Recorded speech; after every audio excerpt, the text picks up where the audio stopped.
Солирската хипотеза. Гевин Шмидт од Институтот за вселенски студии на НАСА, Годард во Њујорк и неговиот колега Адам Френк од Универзитетот во Рочестер сега се обидуваат да најдат одговор на ова прашање. Во новиот труд тие соодветно се повикуваат на идејата дека пред нас можело да постои индустријска цивилизација како солирската хипотеза. Во својата работа Шмидт и Френк најпрво испитуваа какви траги ќе остави нашето сопствено општество, а кои ќе бидат зачувани во милениуми после нас. Нивниот заклучок може да се почувствува и влијание на индустријска цивилизација на планетата, но барем делумно може тешко да се разликува од разни други настани во геолошката историја на Земјата.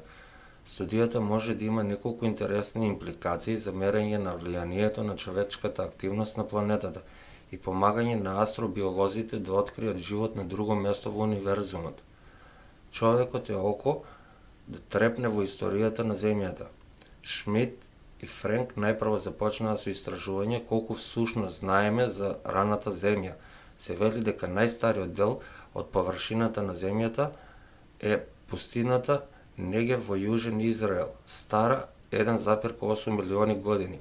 Постарите површински структури постојат само во изложбени области на планетата или каде што се барем минерални ресурси. Поради овие ограничувања, истражувањата претпоставуваат дека имаме само докази за активности на Homo sapiens околу 2,5 милиони години, малку во геолошката историја на планетата. Морското дно е исто така релативно младо, бидејќи океанската кора постојано се обновува. Како резултат на тоа, седиментот на дното на океаните не е никаде постар од ерата Јура и затоа е стар помалку од 170 милиони години. Покрај тоа, само дел од праисторискиот живот на планетата е во фосилна форма. Се вели дека диносаурусите живееле 180 милиони години, а има само неколку илјади речиси целосни примероци. Современиот човек во форма на Homo sapiens, од друга страна, се вели дека се појавил најрано пред 300.000 години. Таквите краткотрајни видови можеби нема да бидат застапени во постоечката историја на фосили, велат Шмидт и Френк. Улиците, зградите и ѓубрето исчезнуваат, а што е со другите човечки артефакти? Како што се улиците, згради, лименки со храна или силиконски чипови? И тие тешко би преживеале долго, или кога би биле зачувани, некогаш би биле пронајдени. Во моментот, областа на урбанизиран живот на планетата е само 1%.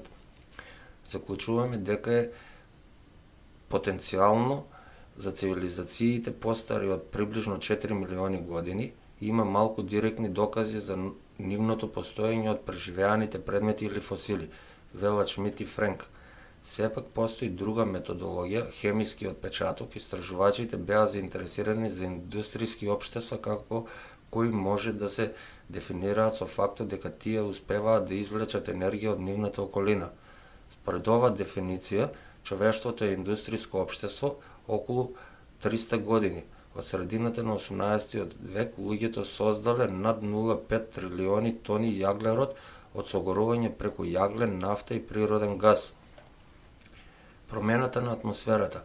Тоа има видливо влијание врз планетата со оглед на тоа што јаглеродот првично бил биолошки, тој содржи помалку јаглерод од 13 други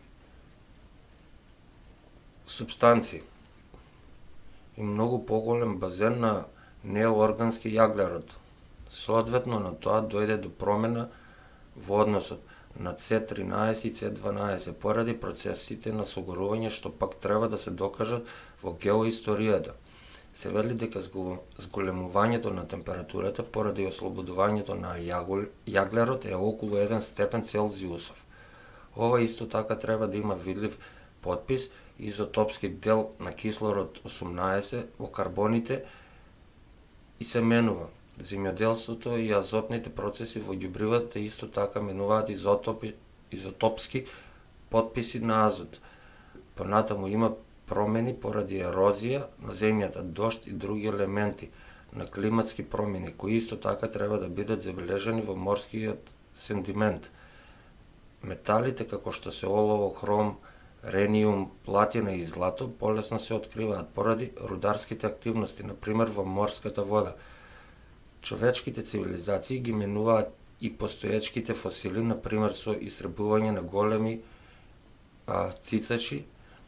Понатаму може да има нуклеарен потпис, што например зборува за претходната нуклеарна војна. Геолошки, сепак, според Шмит и Френк, ова тешко би се забележало, бидејќи полуживотот на повеќето елементи на ова временска оска е премногу краток, со исклучок на плутониумот 244 од 80,8 милиони години и куриум 247 на 15 милиони години. Од нуклеарната војна остануваат изотопи.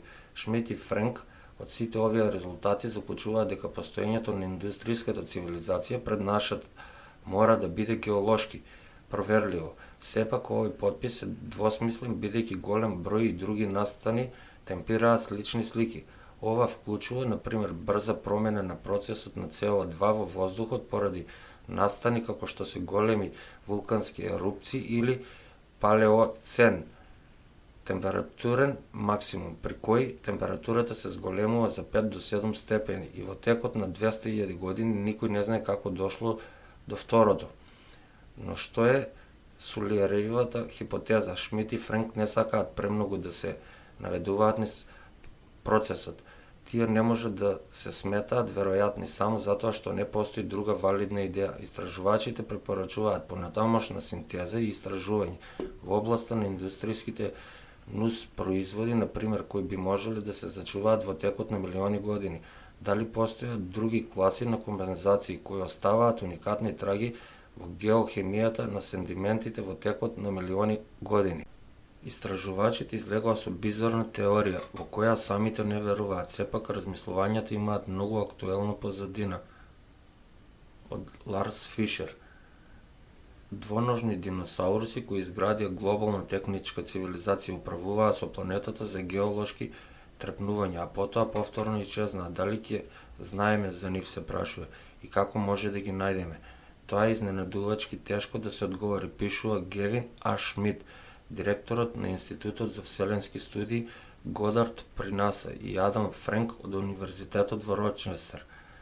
Во нивната публикација, која сега е прифатена за објавување на меѓународниот журнал за астробиологија, тие заклучуваат дека историјата на самата Земја може да крие цивилизација како човештвото.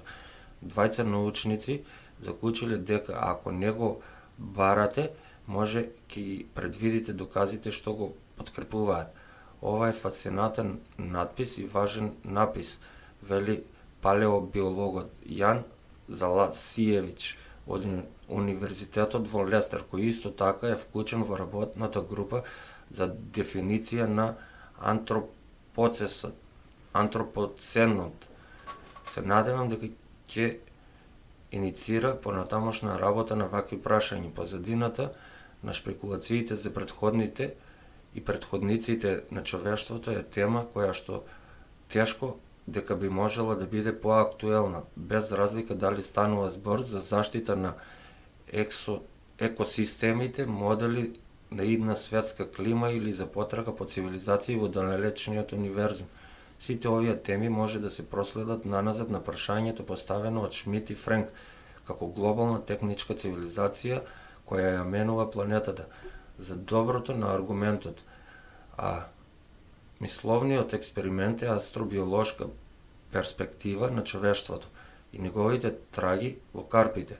На долг рок тие се веројатно многу нежни. Ова би вклучувало, на пример, значително повеќе наслаги на сендимент поради ерозија на копно, како и акумулации на ретки технички метали и радиоактивен елемент во неогелиштата, но пред се промени во циклусите на јаглерод, азот и енергија, кои можат да стават јасни сигнали во форма на драстични промени во климата и океанот.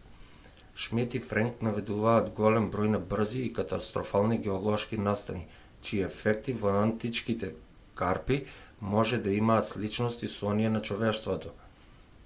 Меѓу нив и налогот топлотен бран пред 55 милиони години предизвикан од огромни количини на јаглерод диоксид и за кој експертите разговараат како можен модел за климатски промени предизвикувани од човекот.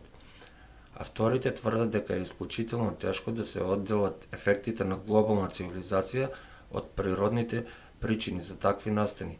Тие сметаат дека е крајно малку веројатно дека всушност ќе бидат пронајдени како вештачки препознатливи артефакти или дури и фосилни остатоци од цивилизација стара милиони години.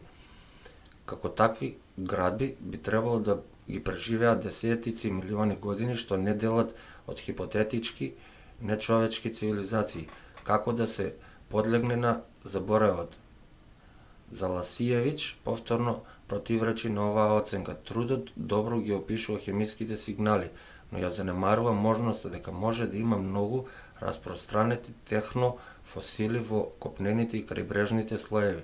Може да се очекува, например, дека минералните градежни материјали, како тула, бетон или стакло, ќе се променат во текот на милиони години, но сепак јасно ќе се истакне како вештачки. Биологот, од кој било вид, многу брзо би ги препознал како нешто извонредно.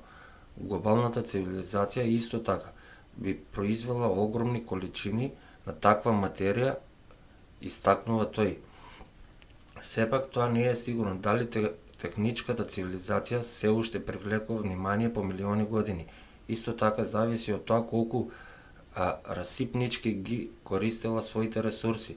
Со својата огромна потрошувачка на енергија, драстични промени во атмосферата, океаните и биосферата и последно, но не и најмалку важно, 30 трилиони тони зграда и технологија што ги генерира човештвото, најверојатно ќе обликува земјата за многу долго време.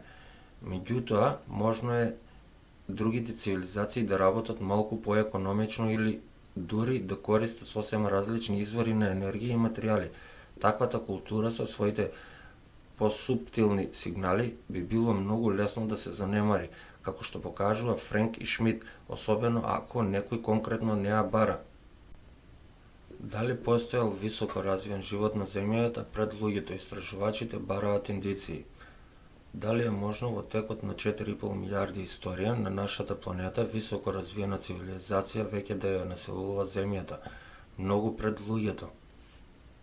Оно што звучи како научна фантастика, како звездени патики или епизода од Докторот кој, всушност го проучуваат научниците.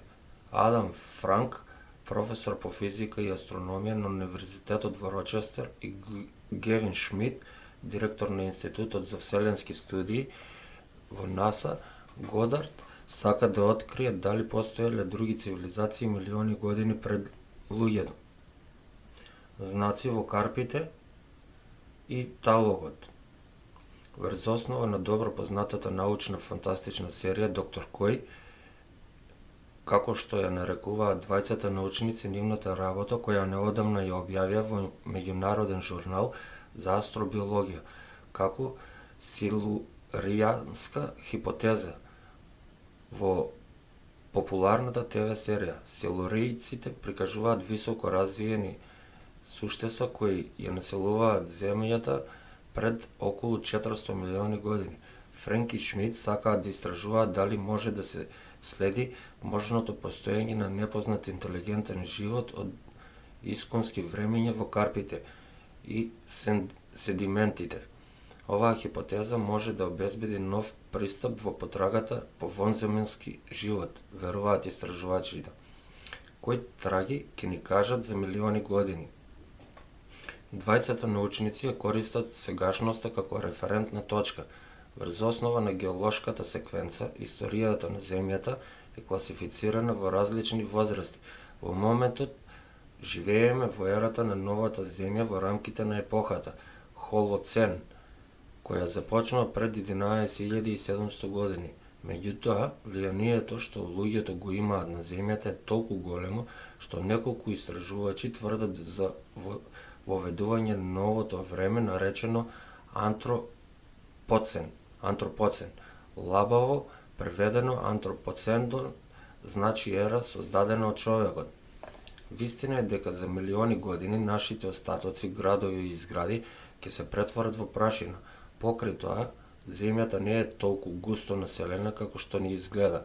Затоа прво треба да се откријат сите недопрени артефакти што сведочат за нашето постоење.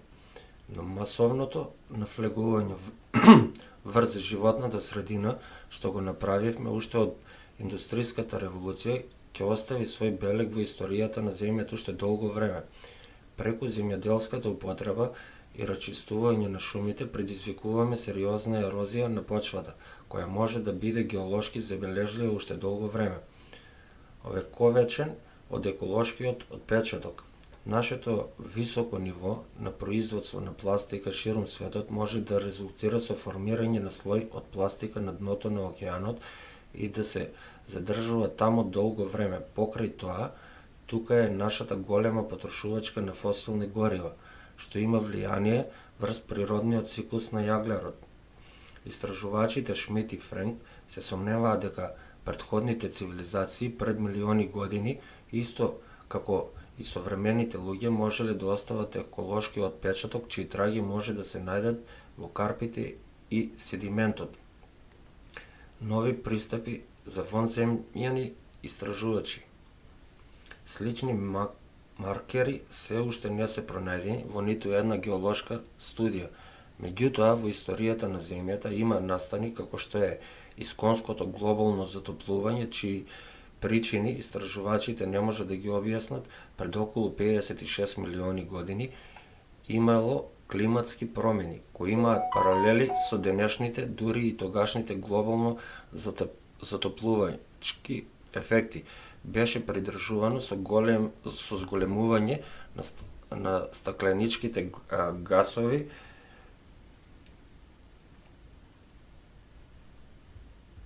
зголемената количина на CO2 во атмосферата исто така и ги закиселила океаните. До кој степен ова праисториско глобално затоплување може би било под влијание на интелигентен живот, суштество останува чиста шпекулација. Гавин и јас досега не најдовме докази за високо развиена цивилизација пред современиот човек, напиша Адам Френк во соопштението за печатот. Сепак нема докази кои би го пробиле постоењето на интелигентен живот. Претпоставката на двајцата истражувачи е шпекулативна, но нивната хипотеза може да обезбеди нови пристапи за потрага по вонземски живот. Знаеме дека условите за живот на Марс и Венера одамна беа поповолни отколку сега, рече Шмит во интервјуто.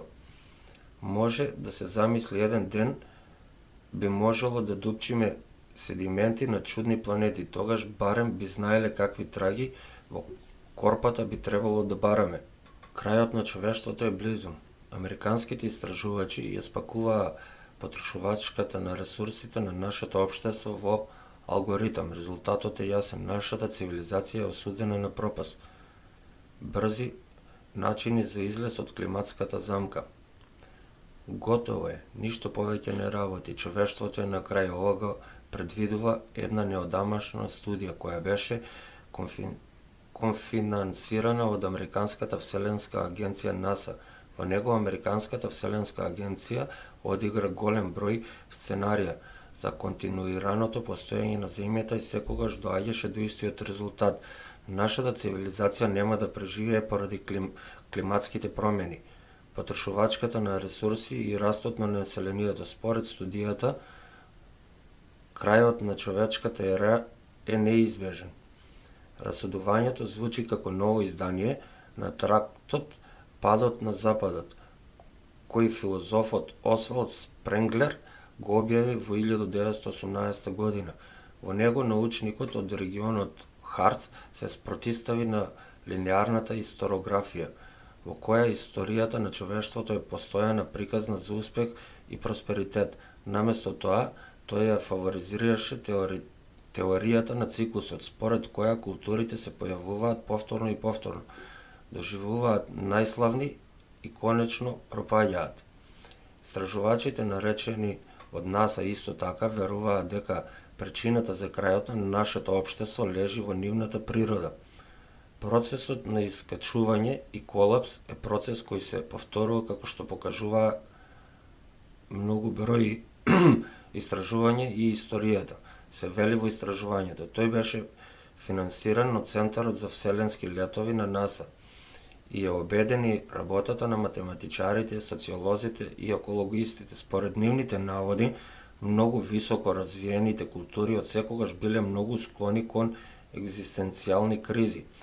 Падот на Римската империја и некогаш слично развиените династии Хан, Маурија и Гупта, како и напредните месопотамиски цивилизации се пример за фактот дека високо развиените, прогресивни, сложени и креативни цивилизации се и кревки и неодржливи, се вели во студијата. Според пресметките на математичарот Сафа Мотешаре и неговиот тим, 5 случувања се одговорни за колапсот на нашето општество: пораст на населението, климатски промени, снабдување со вода, развојот на земјоделството и потрошувачката на енергија. Штом се случија два развоја кои има значително влијание врз овие фактори, падот повеќе не може да се забрави, тоа веќе се случи. Нашето општество ги преотоварува екосистемите, што во верижина реакција доведе до прекумерна потрошувачка на глобалните ресурси. Според тоа, ресурсите стануваат поскапи и општеството е поделено на богати и сиромашни. Овие тенденции се веќе евидентни денес и историските од секогаш биле централна динамика зад падот на високи култури. Акумулираното изобилство не е рамномерно расподелено во општеството и наместо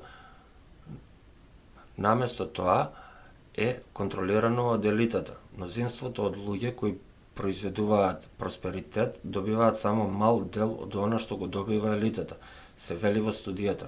Под елитата истражувачите ги подразбираат западните индустриализирани земји. Зошто технолошкиот напредок нема да не спаси? Ниту еден од овие аргументи не е нов, дури и без сложените пресметки на научниците. Овие размислувања се веќе познати од социјалните и еколошките студии. Уште во 1972 година истражувачите од Сент Гален објавија многу слични резултати во нивниот извештај "Границите на растот", кој беше наречен од Римскиот клуб. Последниот спас од секогаш бил дека технолошкиот напредок може да го спаси човештвото од истребување. Оваа теза засега ја отфрлја и научниците.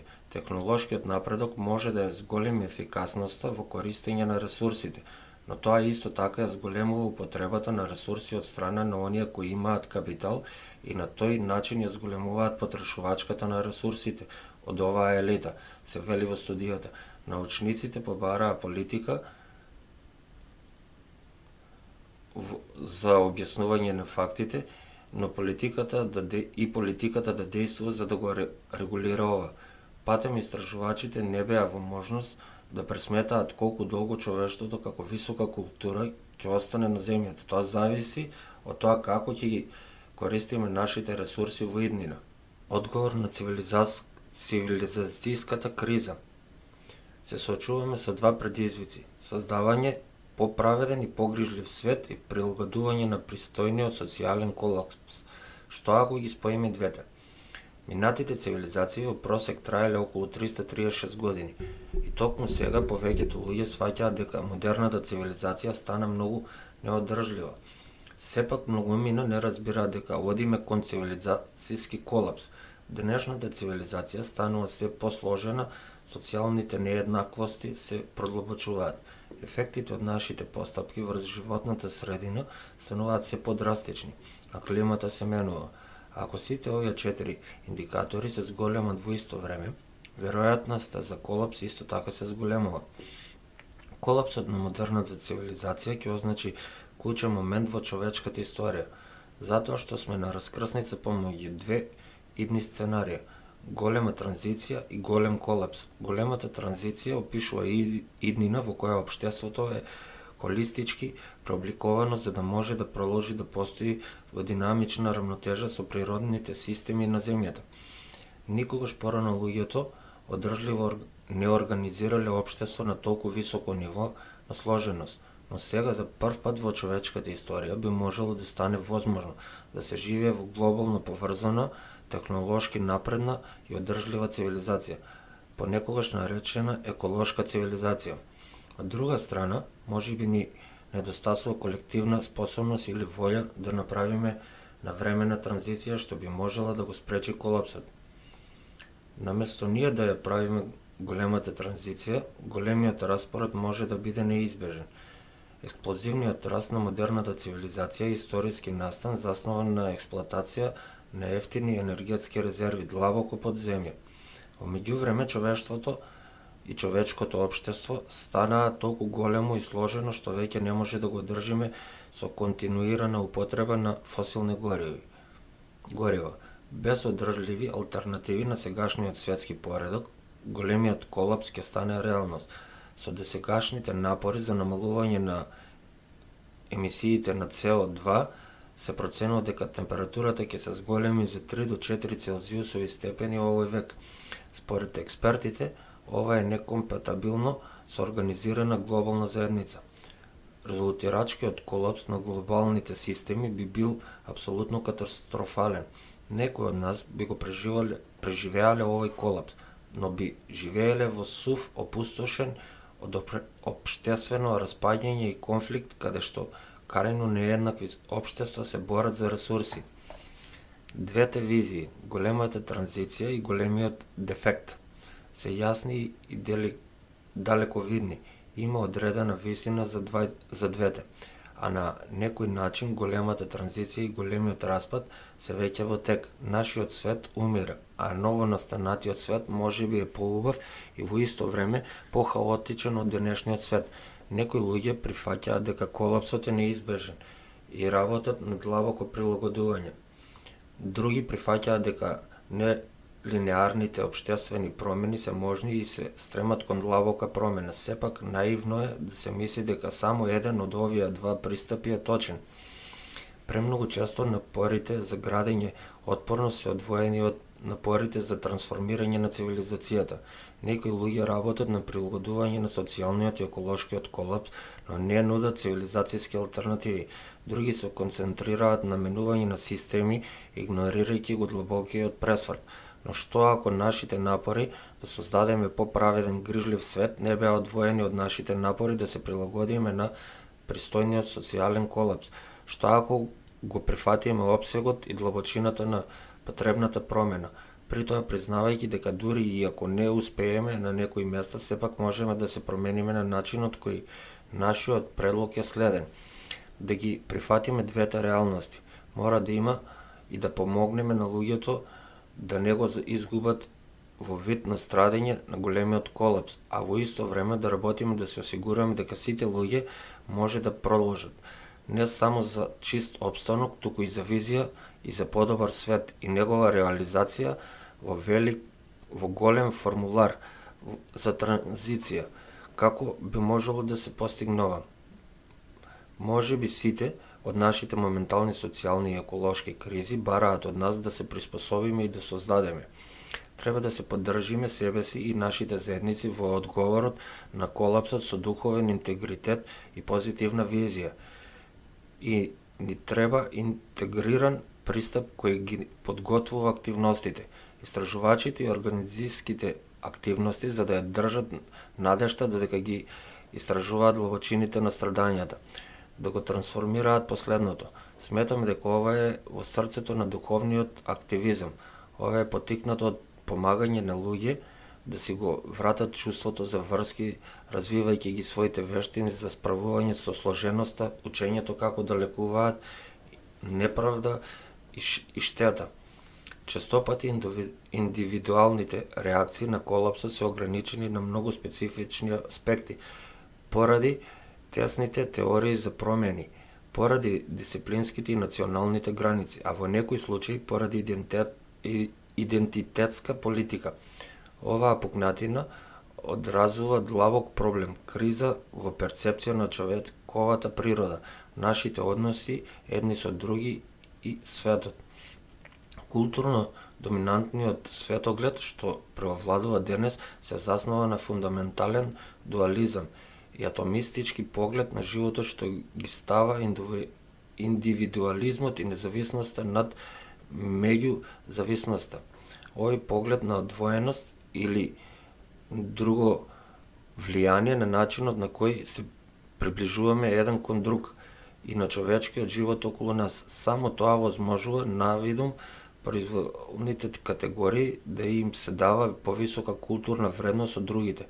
Мажот стои повисоко од жената, духот повисоко од телото, разумот повисоко од чувството, универзалниот повисок од поединецот, човечкото суштество повисоко од природата, цивилизирано, под наводници, повисоко од примитивен, под наводници. Историски гледано, ова доведе до најлошите форми на неправда, вклучувајќи сексизам, расизам, колониализам и деградација на животната средина. Ако некој сака позитивно да пристапи кон колапсот на модерната цивилизација, тоа бара отргнување од светоглед заснован на сепарација и дуализам, и свртување кон светоглед на еколошки системи кои се заснова на меѓусебни врски. Овој системски поглед во моментов ни нуди најдобро разбирање на природата, но неговата имплементација бара не само интелектуална посветеност и размислување, туку и суштинска промена во начинот на кој го доживуваме и се однесуваме со светот. Затоа не ни треба само промена на ставот, туку и ново разбирање на тоа како се случуваат промените на прво место. Потребни се нови култури на практика кои ги комбинираат личните и социјалните промени без да одржуваат вештачка подела меѓу внатрешното и надворешното, како да се тоа два сосема различни домени. Системскиот поглед ни овозможува да ја разбереме неразделноста на овие области и потребата од системи и структури засновани на грижа кои го промовираат квалитетот на нашите односи едни со други, со нечовечкиот живот и животниот циклус на природата. Системското гледиште не повикува да се справиме со основните причини за кризите и да ги препознаеме моделите во и помеѓу различните перспективи, наместо само да се справуваме со симптомите на нашите кризи. Социјалните и еколошките кризи се поврзани со феномени со делумно заеднички корени. Ако сакаме да се справиме со кризата на нашата цивилизација, треба да го препознаеме пресекот на неколку проблеми. Бегалската криза, например, делумно е предизвикана од климатски промени. Сушата го намалува приносот на земјоделски култури, невработеноста се зголемува, социјалната нестабилност и конфликти се интензивираат, а се јавува и миграција од големи размери. Поради тоа бегалската криза не може да се реши со градење ѕидови, туку мора да се реши со холистички системски пристап. Разбирањето на основните причини за страдање мора да биде проследено со процес на заздравување со цел да се обноват и односите. Природната граница постои низ континуитет на врски. Начинот на кој се однесуваме еден со друг се рефлектира во начинот на кој се однесуваме кон човечкиот живот. Кога конечно ќе престанеме да негираме дека климатските промени се екзистенцијална закана, треба да ги погледнеме незините основни причини и да почнеме да ги лечиме. Ова вклучува и целување на траумата предизвикана од експлоативните системи како што се капитализмот, патриархалот и расизмот. Ова исцелување вклучува барање, обезштетување на жртвите на робство и колониализмот, и тоа бара развој на регенеративни системи кои ги штитат правата на природата и ја почитуваат внатрешната вредност и непроценливоста на животот. Како што полека лечиме, можеме да применеме на реактивен став и да размислиме што друго би можело да направиме, како може да изгледа да се чувствува ако го прифатиме етосот на просперитет наместо гол обстанок. Ако ја прифатиме големината на денешните кризи, веројатноста за колапс на модерната цивилизација, тоа ни отвара нови можности да замислиме и поубав свет. Кој е најубавиот живот свет што може да го замислат нашите грижливи срца? Преовладувачки приоритети во масовните медиуми се фокусираат на прилагодување на постапокалиптична реалност, како што се гледа во филмовите Лудиот Макс или Snow Viper.